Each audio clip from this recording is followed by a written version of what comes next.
Hello, everyone. My name is Joel Orozco Almeida. I use he, him, his pronouns.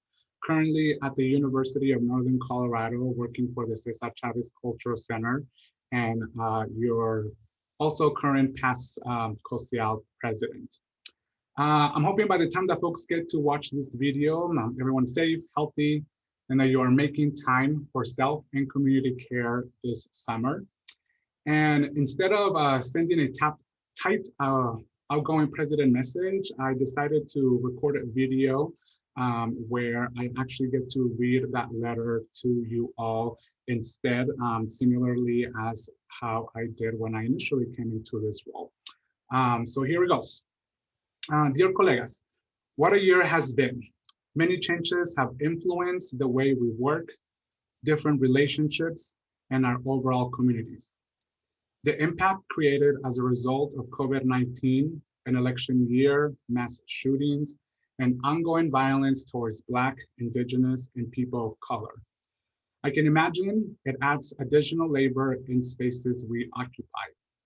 The toll these incidents create is very real, which has yielded for many of us to reflect deeper and seek spaces of support and holistic well-being.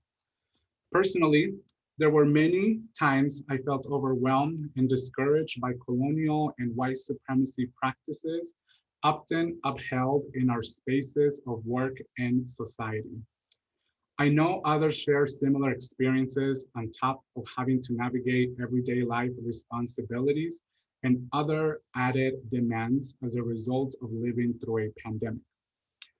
For many of us, returning back to our workspaces for in-person services, I can imagine it comes with added stressors of the unknown from yet another transition.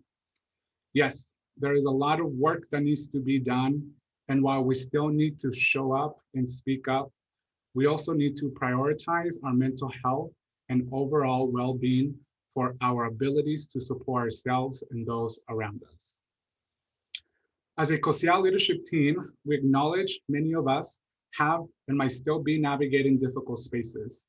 Knowing this, it became a priority to have a focus on rejuvenation during our virtual membership meetings and ongoing CoCEAL virtual charlas.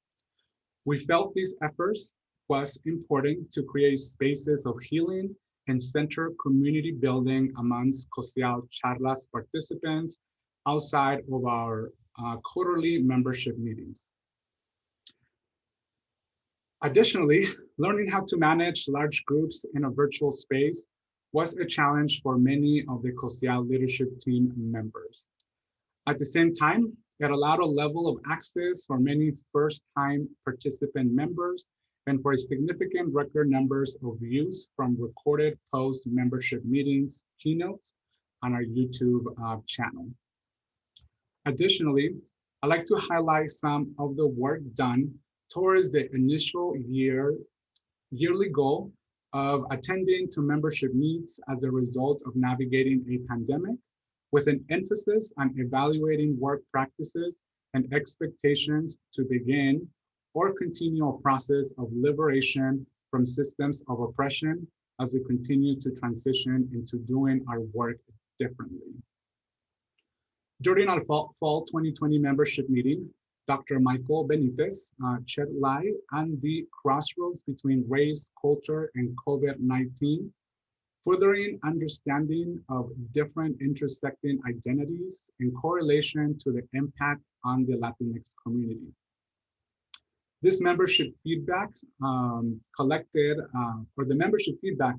after the fall 2020 meeting provided multiple requests for community/healing spaces and understanding of inclusive policy development.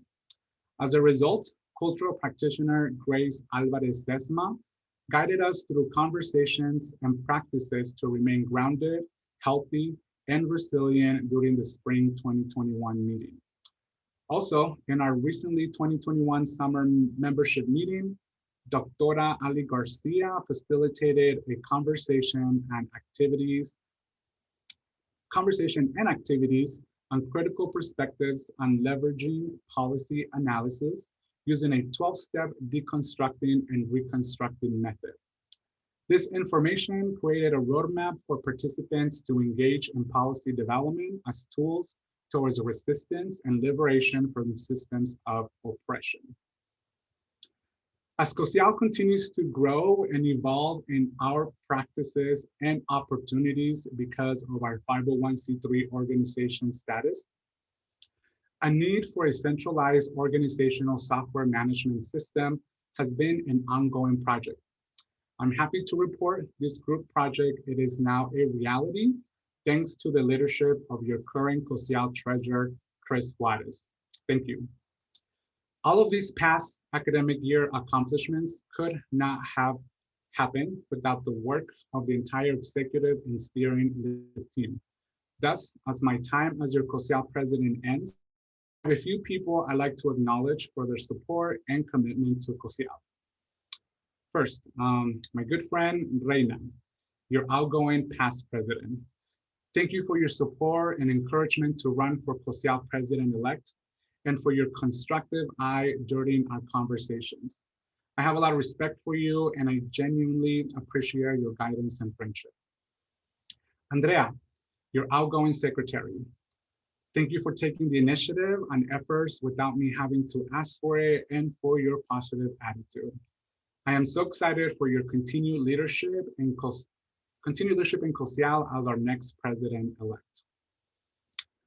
Chris, Jessica, Jesse, Shannon, Benicio, Danielle, Daisy, Kimberly, and Melanie, members of your 2020-2021 Executive Leadership and Steering Committee of CoCEAL. Muchas gracias for your commitment to CoCEAL. You all are the best, and I am honored to have worked with each and every one of you. I know I have gained lifelong friendships, and I am extremely thankful for that. Mary, your new CoCEAL president, and now Doctora Sauceda. It has truly been admirable to witness your work ethic and dedication to the organization for multiple years now. I'm confident your knowledge of the organization in conjunction with your vision will elevate CoCEAL to a higher endeavors. I'm looking forward to sharing space in the process and continuing to learn from you and with you. And finally, a huge congratulations to our new executive leadership team members. Incoming Secretary, Sydney Pedregon, Director of the Office of Student Life at Community College of Aurora, and President-elect Andrea Rascon, College and Career Counselor at KIPP Colorado Schools. I'm stoked for your new and continuing leadership in CoCEAL. I know you both will continue to advance CoCEAL's mission and vision and its role in the educational advancement of the Latinx community. In closing, it has genuinely been an honor and privilege to serve as your president this past academic year. I have learned a lot about myself and the process, and thank you for trusting me in that journey. CoCEAL has been my professional home for a few years now, and it is my most sincere hope that CoCEAL remains a preferred professional organization for others just as it has been for me. Muchísimas gracias, stay healthy, continue to resist, y hasta pronto.